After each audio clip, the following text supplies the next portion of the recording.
Okay, the topic of today is the origin of Go. Let's begin with the very famous legend of King Yao, who is said to have created the game of Go as a way to educate his son, Tanju, the name of his son. Well, this is an illustration of Emperor Yao from Wikipedia. And do you think this picture looks like Emperor Yao? Well, nobody knows. Yeah, um, actually, nobody knows about the origin of Go, exactly when, where, how, or why it was invented. Um, Various theories exist about the origin of Go, but they are all speculative, and mythical and legendary. It is simply unrealistic to expect to know about the ancient games like Go, as we do with the modern games like um, League of Legends or other very modern board games. Still, those who love this game, ये mute um, है क्या mute है is ये it mute okay? है ना Can you hear me? Yes, we can hear you fine. I'm just mute. Please don't unmute yourself in the audience. I will mute you if you do, but please don't unmute yourself in the audience. Sorry for this. Please keep on speaking. Thank you.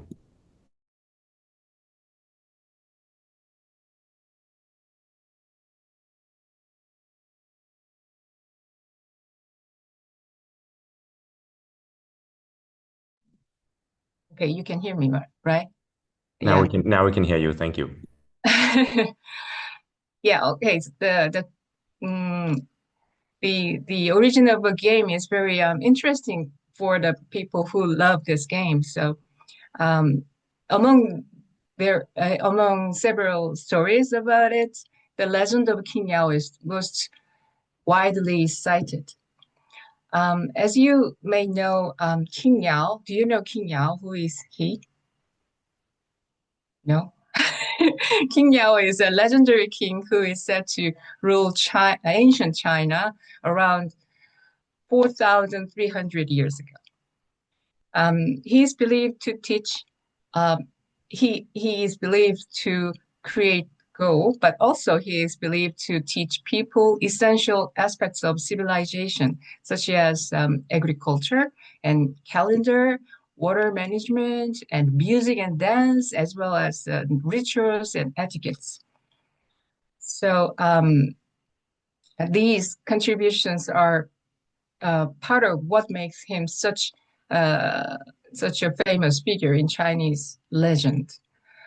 And he's also very famous for passing his throne to not to his son Danju, but to Sun. Um, have you ever heard about King Sun? Maybe not. He was an ordinary man, renowned for his filial piety and virtuous characters.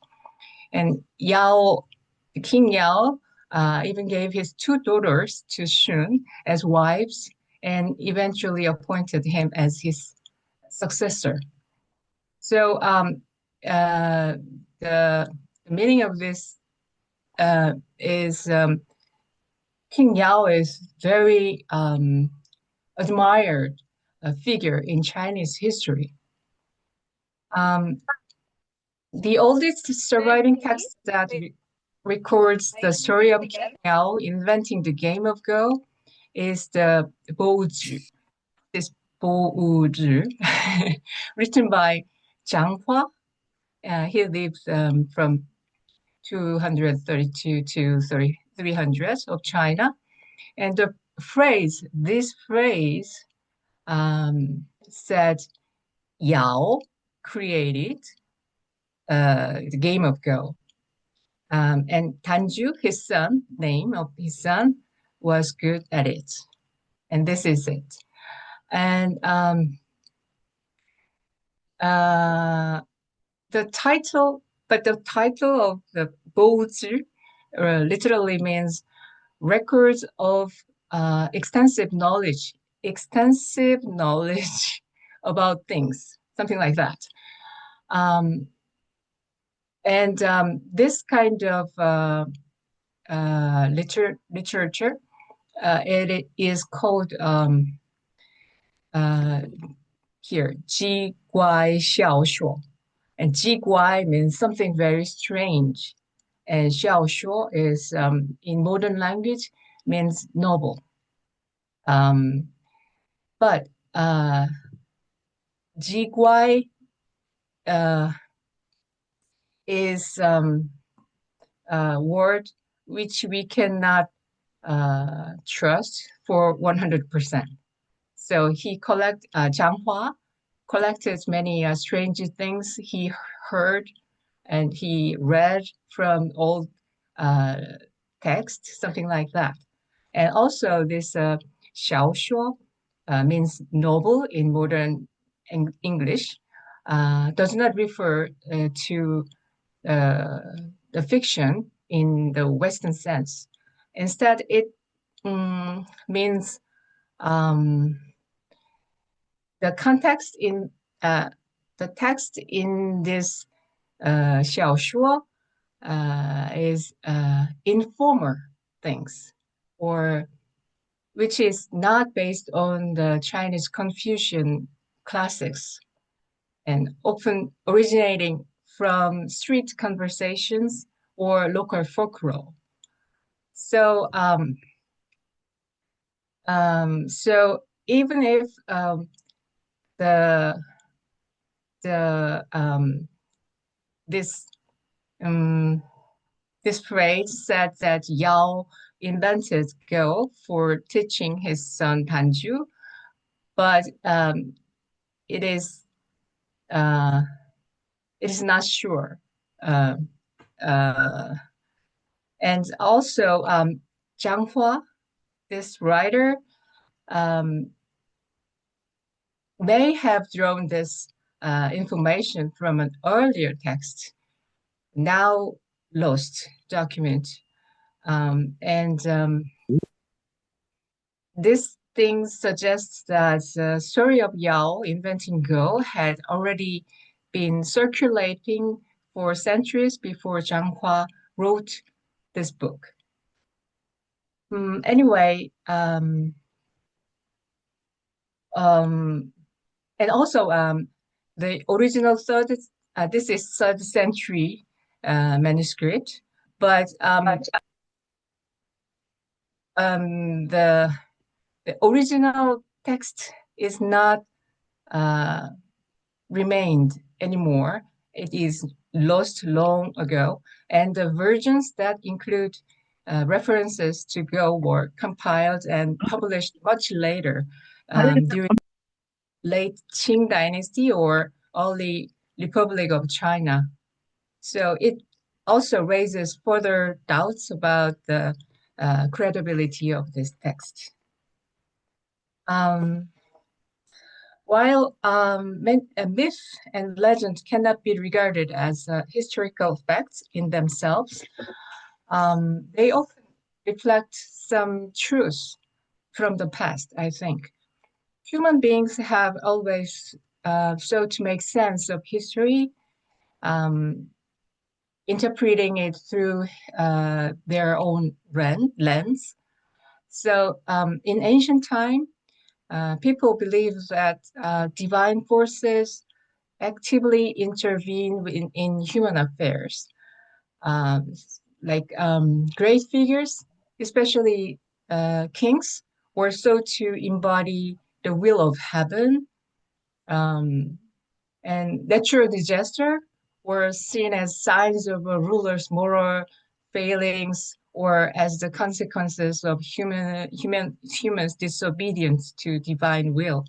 So, in this context, the existence of this myth um, suggests that I think by the time such stories was emerged, Go was already regarded as a significant social activity anyway.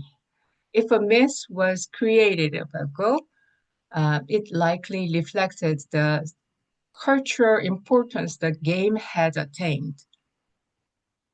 Of course, the existence of a myth can be taken as an evidence that the events it describes actually occurred. But I don't think there is a big possibility of that. Mm, mm, it is more likely that such myths and legends were shaped by the hopes and imaginations of the people at the time. What matters most is the message these stories were meant to convey. In summary, the tale of Emperor Yao inventing Go was likely um, um, already circulating uh, stories about this much before Zhang Hua wrote this Bozi. Um, and who created the story may have sought to uh, elevate the status of Go by associating it with the authority and wisdom of revered ruler.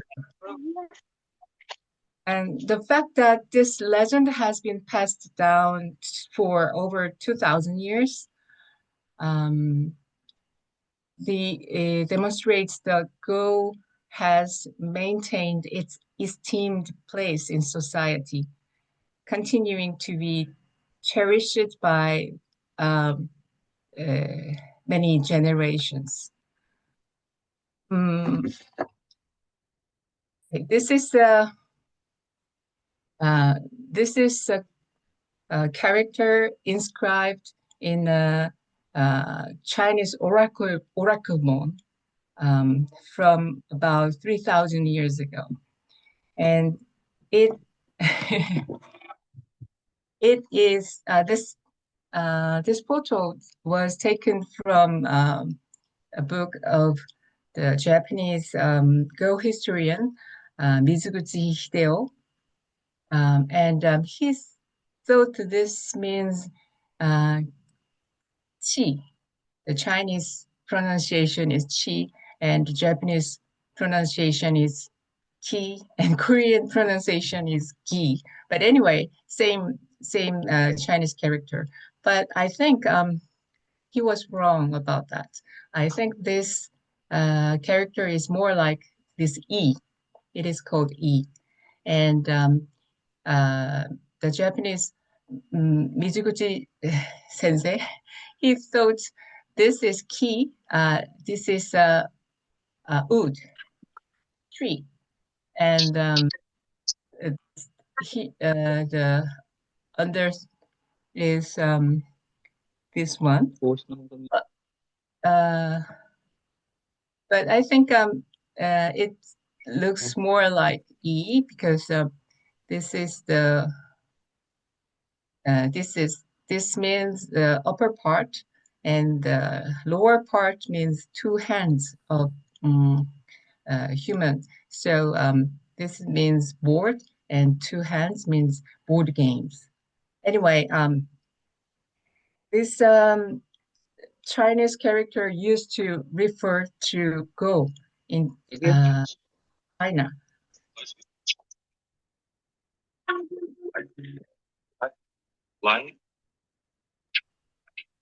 Hello?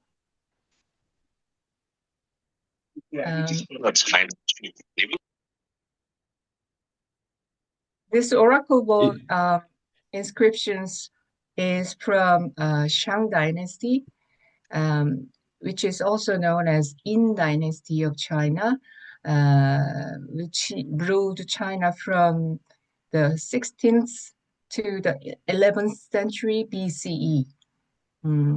And although the Shang Dynasty leave behind written records in the conventional sense, its existence has been archaeologically through the discovery of the ruins of In. The ruins of In is called Inshi in Chinese, and which is located in present-day Anyang County, Henan Province. Okay. According to the records of the grand history by Sima Qian, who is very famous Chinese historian, and the grand history was written in the 1st century BC. The Shang dynasty relocated its capital 8 times. With Inshi here considered the last capital. Thousands of oracle bones have been excavated from the site, dating to around the 11th century BC, and among them is this character. So if this character indeed refers to the game of Go, it would suggest that Go was played more than 3,000 years ago. Of course, there is a chance that this character means only the name of a person or name of a place, but I think this is this meant the game of Go. And this is Confucius. And okay, this is the earliest known literary reference to the game of Go in Zhuan. Zhuan is the name of this book, and specifically in the account from the 25th year of Duke Xiang of Lu, who which is 548 BC. This passage can be interpreted as Ningzi regards his road as one might regard a go stone. This is go stone. A player who hesitates while holding a stone and cannot decide where to place it will not win against his opponent. How much worse, then, if a ruler cannot make firm decisions? Disaster is inevitable. Anyway, this is Go, and this is a go stone. In this passage,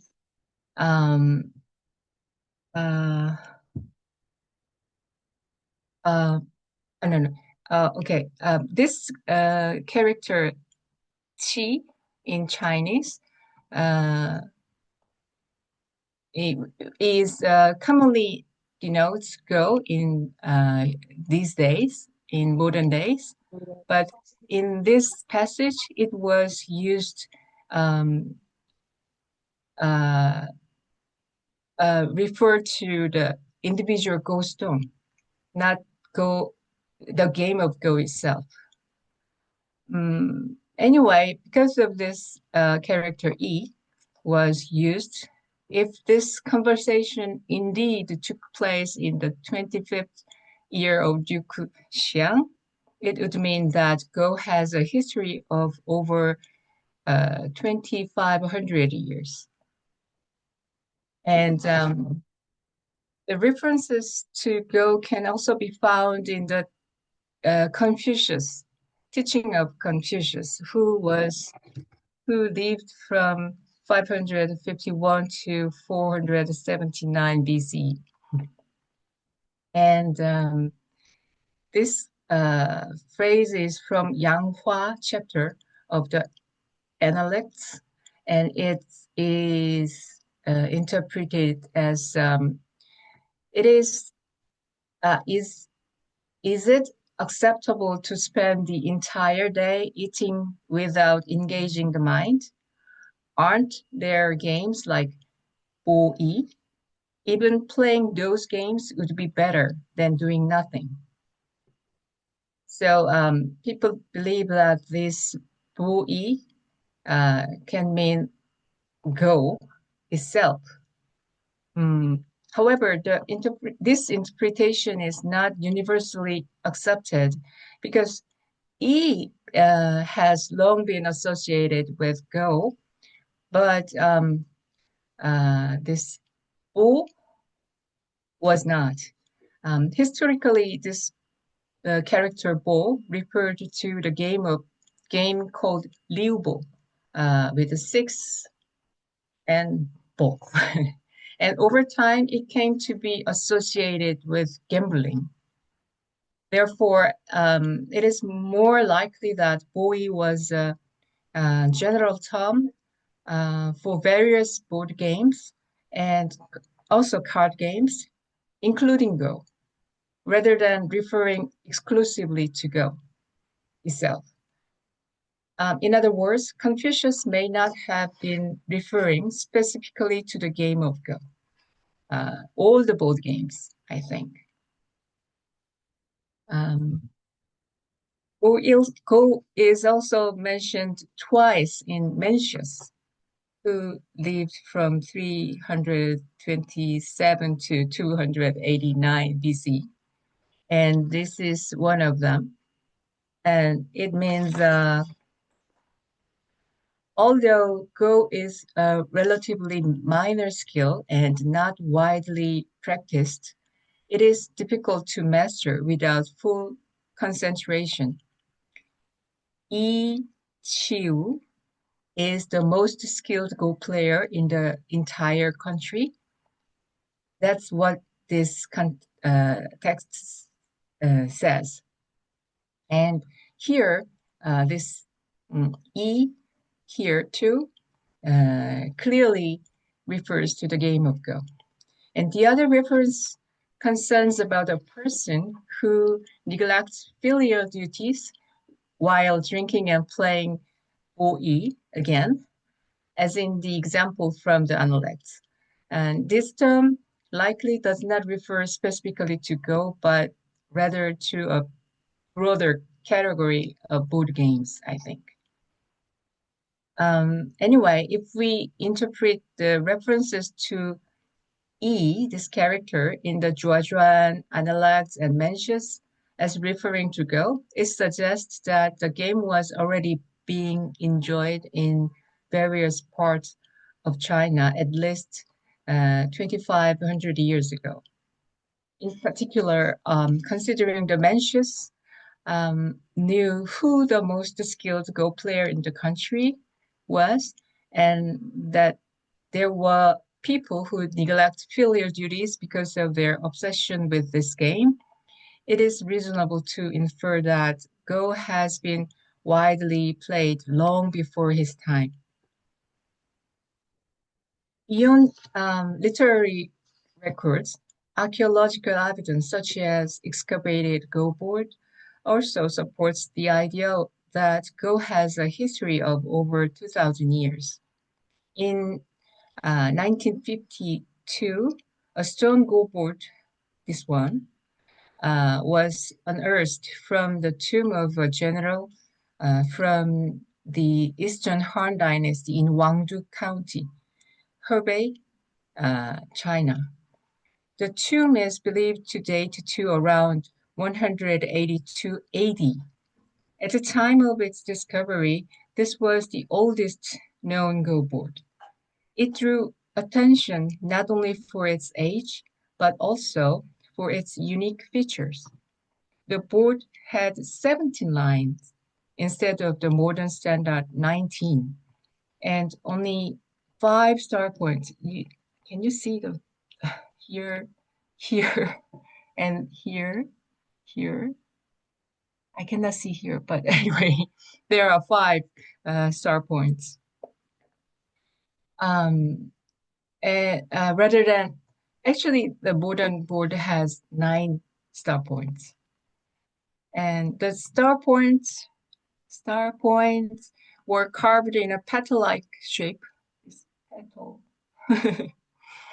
at the four intersections in the corner and the center. And details about the numbers of the lines and star points will be discussed later. Nearly 50 years later, in 2000, another Go board, this one, was discovered. This time, it was made of pottery and dating back more than 300 years earlier than this boat. It was found among the ruins of Yangleng of Emperor Jing of the Western Han Dynasty, which was um, the emperor's rule was from 157 to 141 BC.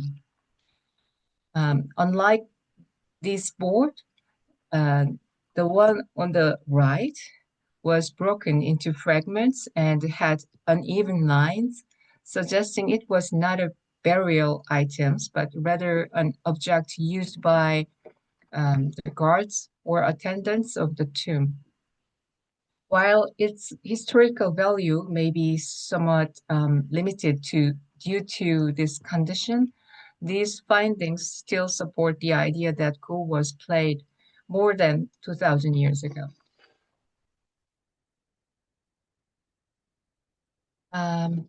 Then, why was Go invented?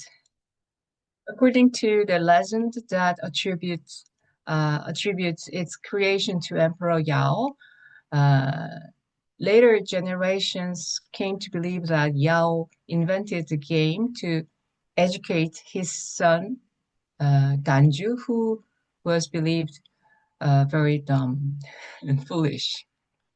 As mentioned before, Emperor Yao did not pass the throne to his son, but to Sun.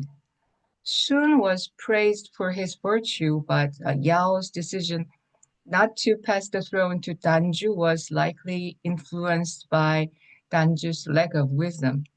And Danju himself um, may have resented his fathers for this.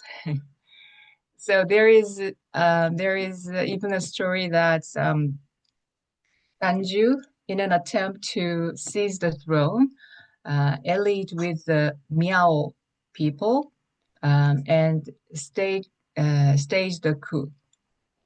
It seems that later generations wanted to believe that Emperor Yao created Go as a way to educate his rebellious son Danju and correct his character. This can be regarded as evidence of the deep trust later generations placed in the educational value of Go.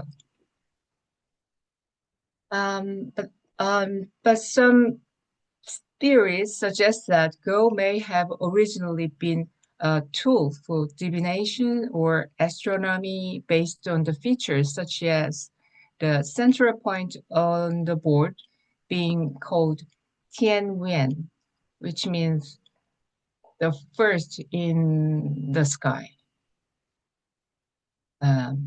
or the center of the heaven. And the total of 361 intersections in 19 by 19 Go board, resembling the number of days in the lunar calendar. There are even claims that Go was once used as a kind of calculator involving the board and stones. However, none of these theories can be considered well supported by evidence. And this quote passages from E.G., which is written by Bangu, a very famous historian of Eastern Han Dynasty. And Bangu is best known as the author of Han Shu, which means the Book of Han, a major historical text of the Western Han Dynasty. His Yi is considered the earliest known treatise dedicated specifically to the game of Go. And this excerpt says the square shape of the Go board represents the principles of the earth. The straight lines embody the virtue of clarity. The black and white stone symbolize the division of yin and yang in the world, and their orderly arrangement reflects the patterns of the heaven. This interpretation has continued to influence perceptions of Go throughout history. For example, Go is sometimes referred to by the term Fang Yuan, meaning square and circle, with the square board representing the earth and the round stones symbolizing the heavens. Such associations have led many to believe that the structure of Go is closely related to the principles of I Ching, the Book of Changes of China, and ancient Chinese astronomy. And this one, these quotes are from the book called Chihyung Shan Pian, and means 13 treatises on Go. And these quotes are from the first chapter, called Lungu, means discussion of the board. And it can be interpreted like all numbers in the universe begin with 1. The number of intersections on a Go board is 361. 1 is the origin of all numbers, and based on the ultimate principle, governs the 4 directions. The number of 360 reflects the cycle of the heavens. The division into 4 corners represents the 4 seasons. Each corner having 90 intersections symbolizes the number of days. The outer perimeter having 72 intersections corresponds to the 72 seasonal divisions of the year. The 300 stones evenly split between black and white embody the balance of yin and yang. So it assigns symbolic meaning to the 19-line Go board. Its total intersections, its perimeter, and its division into quadrants by comparing them to lunar calendar and days and seasonal cycles.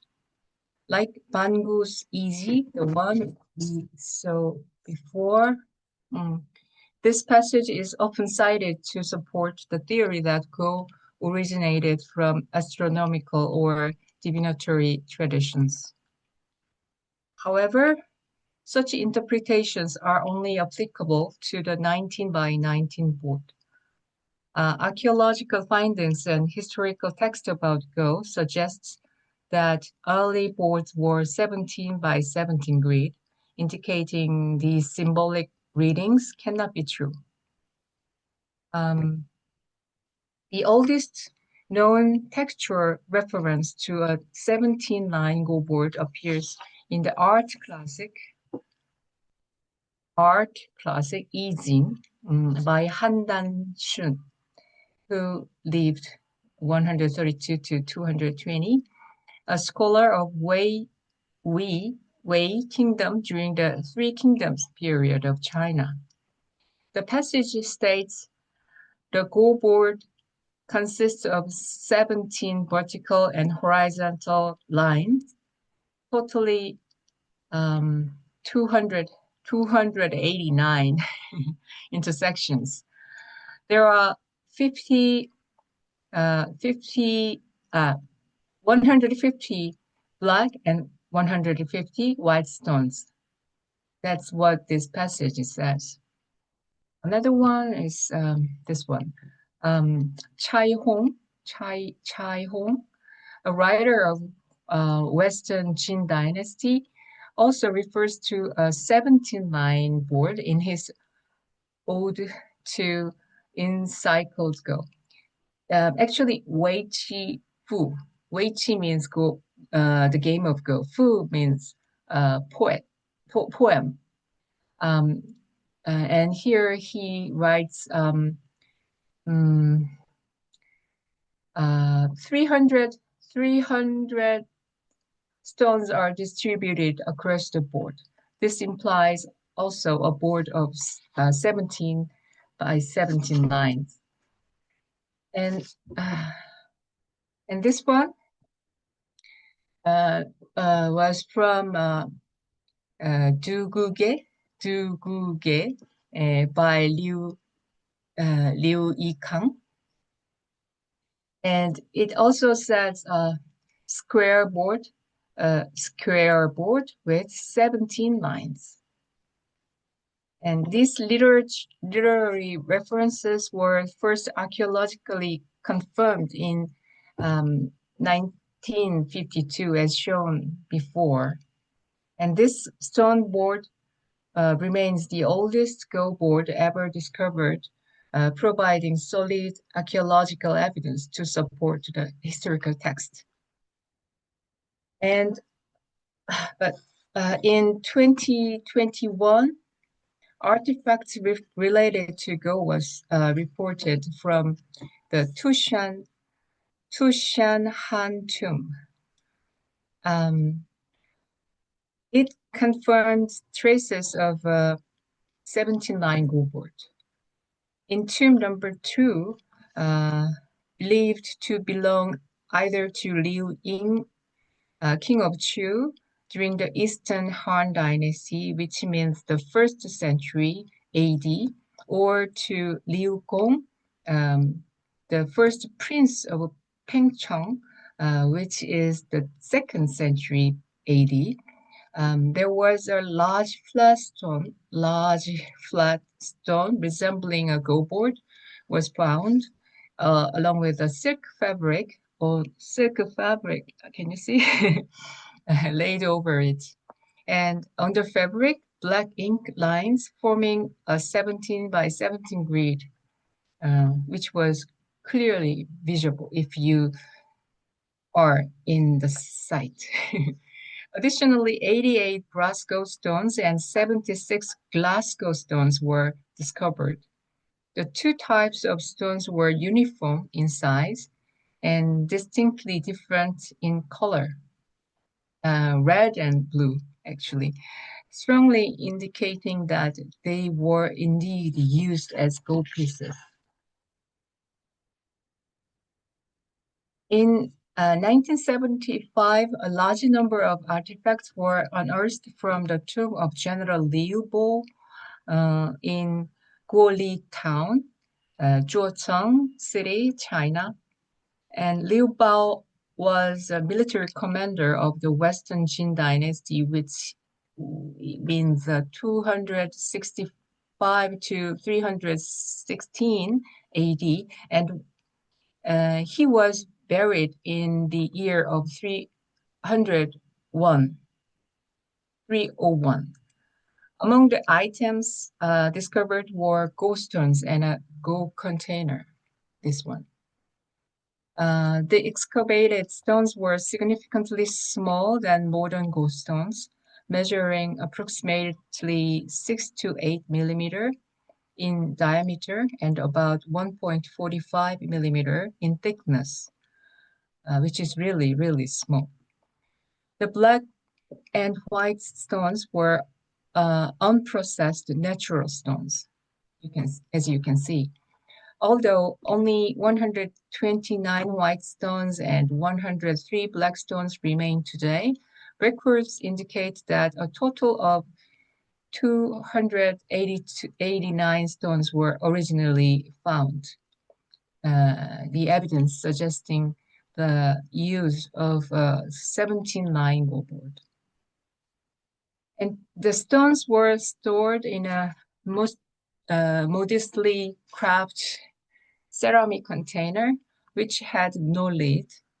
The container itself measured 105 millimeter in diameter and 79 millimeter in height. and much smaller than modern stone containers, but sufficient to hold a set of small stones of 289. So therefore, based on both literary records and archaeological findings, it appears that the 17-line go-board remained standard at least until the Northern and Southern Dynasty periods, which is about 6th century AD. This suggests that theories claiming the 19-line go-board was originally designed as a tool for astronomical observation, calendric calculation, or divination, based solely on its numerical features, are difficult to accept as historically grounded. Then, when did the 19-line go-board first appear? A clue comes from the mathematical classic is this of mathematical classic by Sun. And this is believed to date to the Northern Zhou dynasty, which is 6th century AD. It contains this line, which translates to, now there is a go-board with 19 lines on each side. How many points does it have? Because this is mathematical. So 361. 361 is the answer. This clearly refers to a 19-line board with 361 intersections. And archaeological evidence supports this as well. In 1958, the tomb of Zhang Sheng, who lived from 502 to 594, he was an official of Su dynasty before Tang, was excavated in Anyang, Henan province. Among numerous ceramic artifacts, a 19-line white porcelain go-board was discovered. This is it. The board is quite small, about 4 centimeters in height and 10 centimeters in width. And like the stone go-board from the Eastern Han period, which is this one,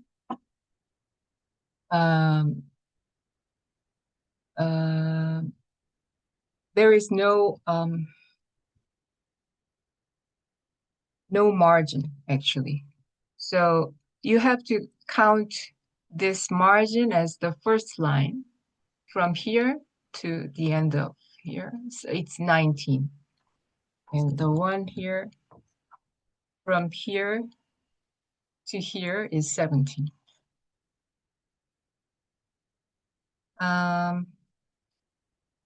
But if there is no margin like this, it is impossible to play Go on this board in actually. This suggests it was not used in life, but was specially crafted as a burial item. Nevertheless, you can see the 5 star points, and these star points confirms that this is anyway go-board.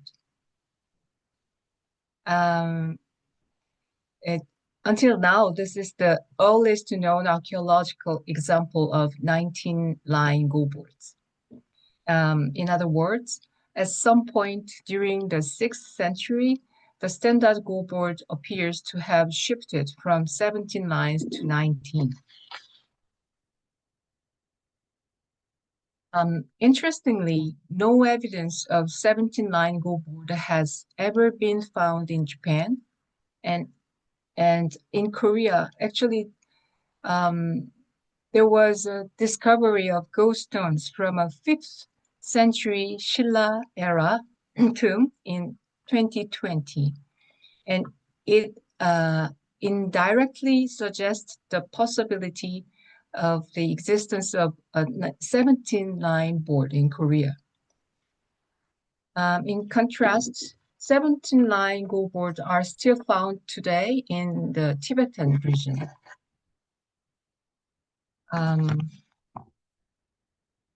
According to the November 1958 issue of Kido magazine, which is published by the Nihongin, the Japanese Go Association, a prince from Sikkim, a region now part of India and bordering Nepal and Bhutan and Chinese Tibet, paid a goodwill visit to Japan. Aware that Japan was a leading nation in the game of Go, he brought with him a Go board from Sikkim, which was drawn on cloth. This is it.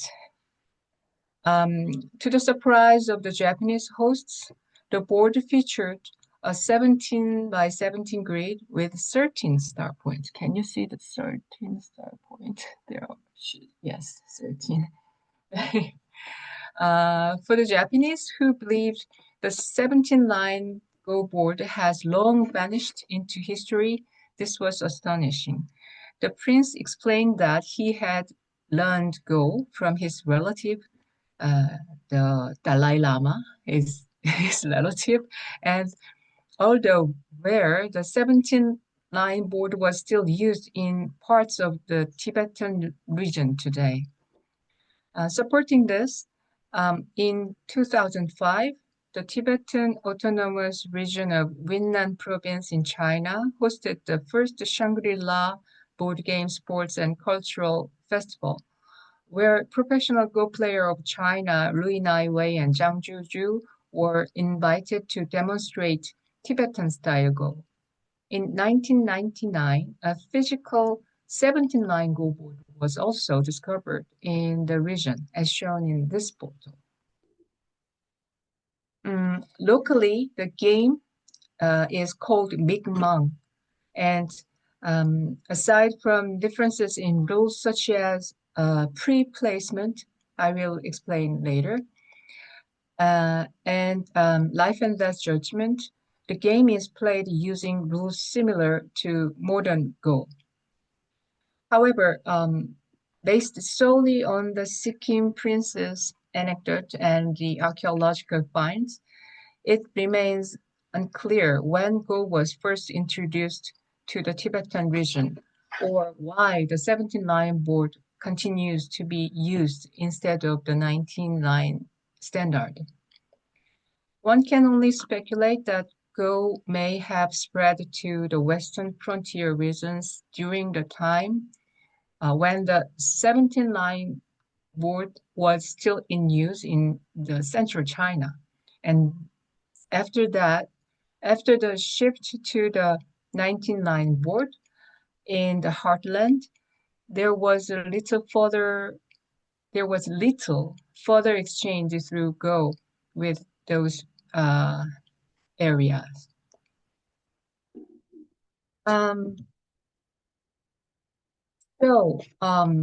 Why did the number of lines on the Go board change? The commonly accepted explanation is that the 19-line board allows far greater complexity and variation than the 17-line board. It confirms a general evolutionary trend in other games, from simpler to more sophisticated forms. However, Japanese scholar Ogawa Takuchi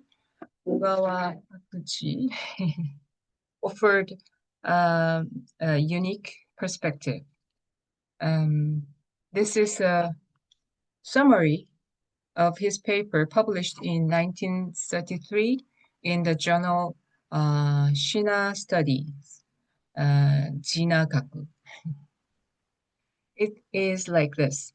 Today's Japanese shogi board has 81 squares, but it evolves from 64 square board. Considering that ancient Chinese games such as Shangxi here, and Go, a variant of Shuanglu, used 64 square boards. It is reasonable to assume that the earliest Go boards also had 64 squares. That is a 19 by 19 grid. If you use not the squares but the intersections, then the 8 by 8 square board can be 9 by 9 grid board. And this number 64 corresponds to the number of hexagram in the I Ching, the Book of Changes, and each square was believed to represent an omen of fortune or misfortune. However, a 9 by 9 go board was too simple to be engaging as a game, so 4 such boards were combined, resulting in a 17-line go board. That's what he said.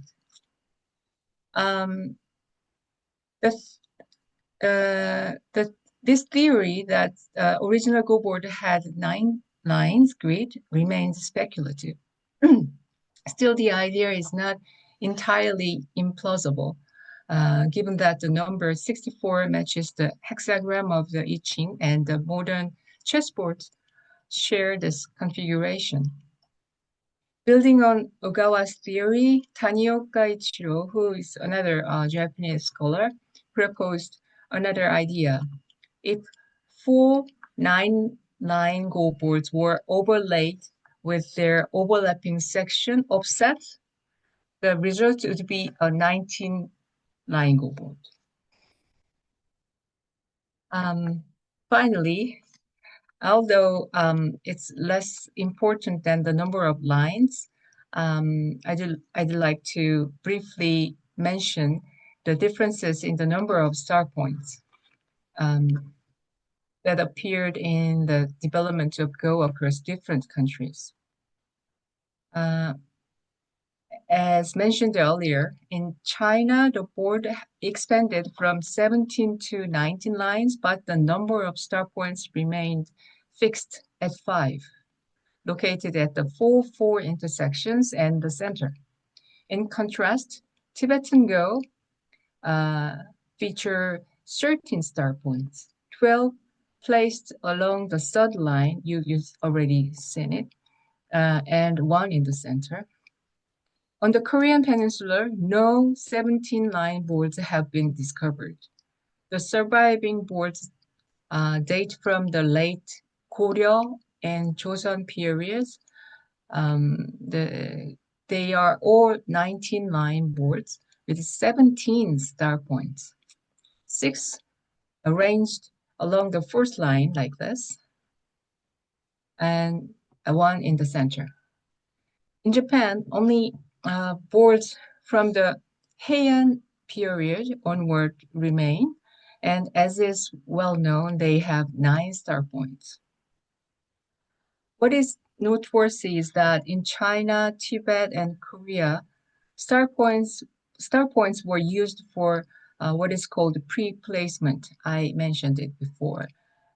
Pre-placement placement means stones placed on the board before the game starts, as shown here.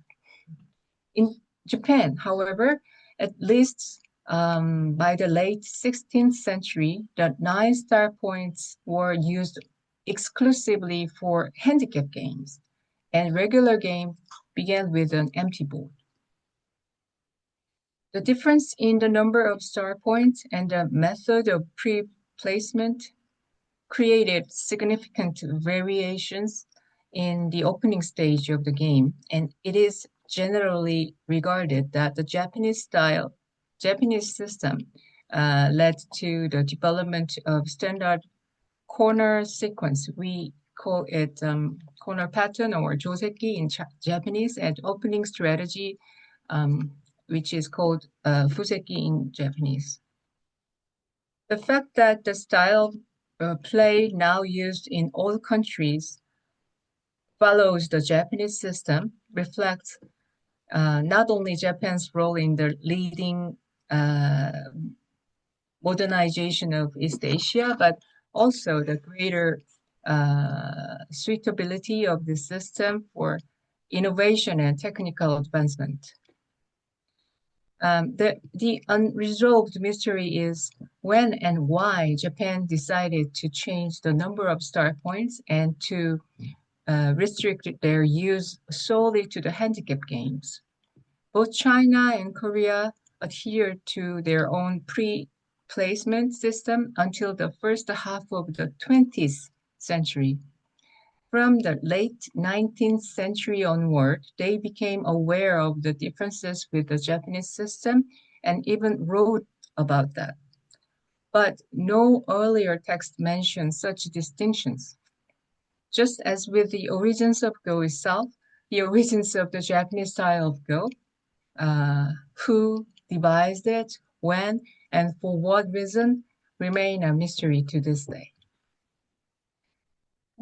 So far, we've briefly explored who may have invented Go, when and how it emerged, and how its form has evolved over time. According to the legend attributing its creation to Emperor Yao, its origins could stretch back as far as 4,500 years. However, based on literary records and archaeological findings, it is reasonable to assume that Go was played at least 2,500 years ago.